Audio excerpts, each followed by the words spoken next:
هو مش ربنا كاتب رزقك فعلا؟ طب لو كل حاجه مكتوبه احنا بنتعب ليه؟ السؤال ده بيدور في دماغ ناس كتير، في ناس بسبب السؤال ده بطلت تحاول اصلا، قال لك ما هو اللي مكتوب هيحصل، بس الحقيقه اللي ناس كتير مش فاهماها ان ربنا كتب الرزق وكتب معاه السعي. يعني ايه؟ يعني مش مكتوب لك الفلوس بس، مكتوب لك كمان الطريق اللي هتمشيه علشان توصل لها. يعني انت مش مطالب تضمن النتيجه، انت مطالب بالسعي بس، تشتغل، تحاول، تغلط، تتعلم، والنتيجه دي على ربنا. تخيل كده لو حد قال لك انا مش هاكل ولو ربنا كاتب لي شبع هشبع، هل ده ينفع؟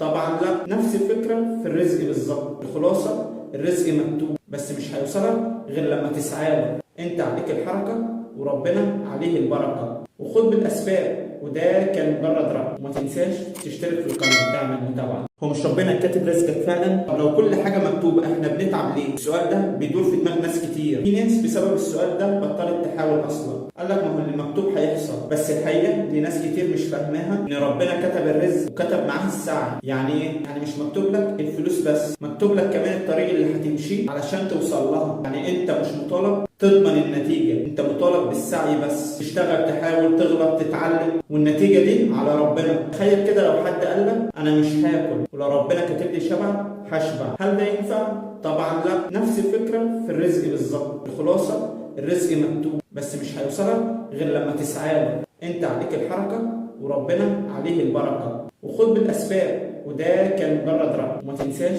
تشترك في القناه وتعمل متابعه.